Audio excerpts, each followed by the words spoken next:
Next question है exercise 6.1 का question number first.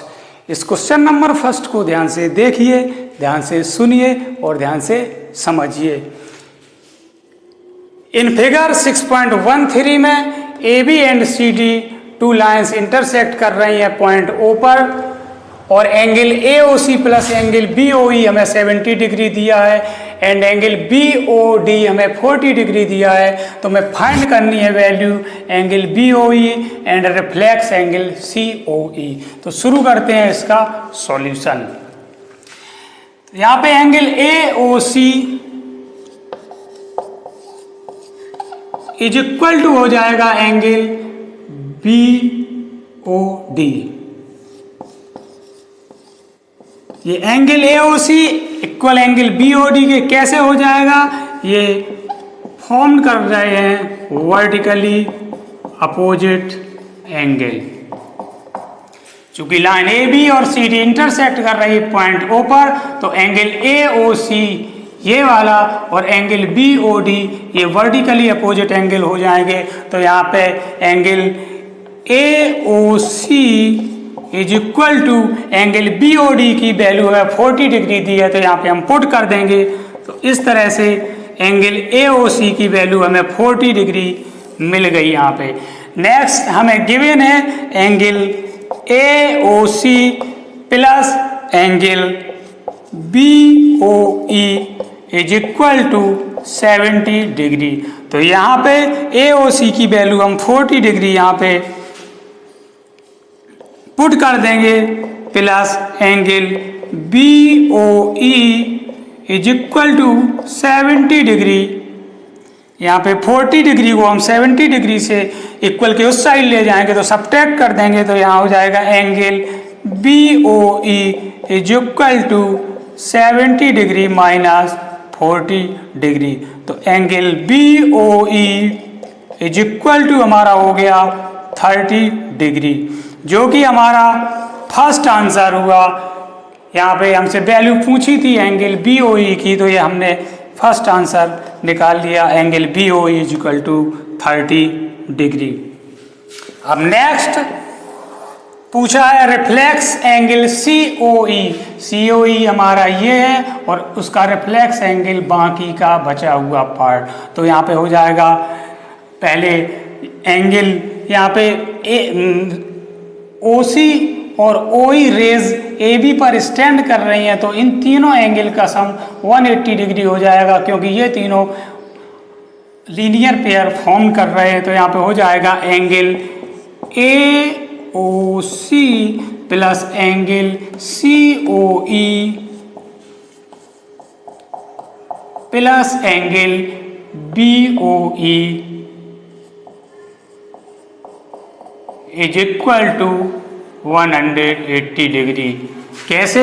Linear pair form कर रहे हैं ये तीनों एंगल लीनियर पेयर से,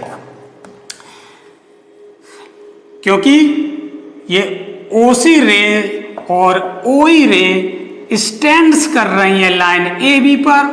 तो ये इस तरह से एंगल ए ओ सी ये इतना एंगल और एंगल सी ओ ई ये इतना एंगल और ये एंगल बी ओ ई ये इतना एंगल, ये तीनों एंगल मिलके 180 डिग्री का लीनियर पेयर फॉर्म्ड कर रहे हैं। तो यहाँ पे हम ए ओ सी की वैल्यू 40 डिग्री पुट कर देंगे, क्योंकि हम निकाल चुके हैं, प्लस सी ओ ई की वैल्यू भी हम यहाँ 30 डिग्री निकाल चुके हैं, तो इसको यहाँ पे पुट कर देंगे 30 डिग्री, प्लस हमें बी ओ ई यहाँ पे सी ओ ई की वैल्यू हमें फाइंड करनी है, वो हमने नहीं निकाली। तो यहाँ पे सी ओ ई को हम एज इट इज़ लिख देंगे।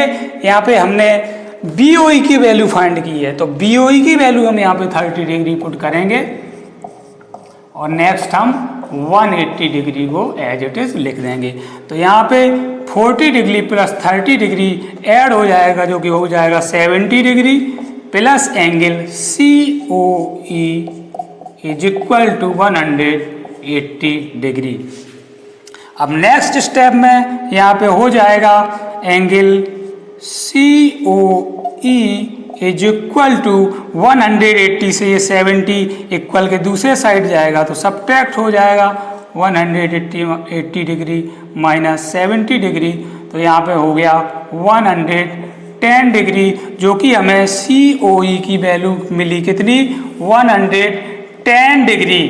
तो कौन सा एंगल, ये वाला एंगल COE, ये हमें मिला 110 डिग्री। हमसे पूछा गया है इसी का रिफ्लेक्स एंगल। हमें पता है ये पूरा जो सर्कल होता है ये 360 का होता है। अगर 360 से जो रिफ्लेक्स एंगल पूछा जाए उसको सब्ट्रैक्ट कर दें, जिसका रिफ्लेक्स एंगल पूछा जाए उसको अगर सब्ट्रैक्ट कर दें तो उसी का रिफ्लेक्स एंगल आ जाएगा। देयरफॉर हम यहाँ पे कह सकते हैं reflex angle COE is equal to हो जाएगा 360 डिग्री माइनस एंगल COE।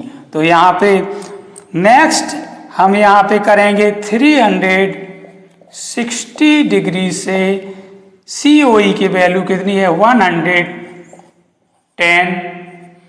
तो इसको हम सब्ट्रैक्ट कर देंगे तो यहाँ पे हमें मिल जाएगा रिफ्लेक्स, यहाँ पे हमें मिल जाएगा रिफ्लेक्स एंगल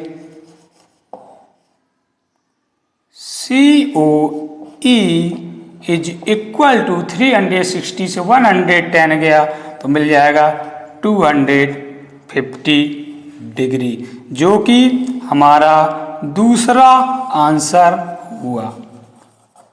यहाँ पे हमसे पूछा गया था एंगल BOE, तो हमने निकाला यहाँ पे एंगल BOE 30 डिग्री, पहला आंसर हुआ।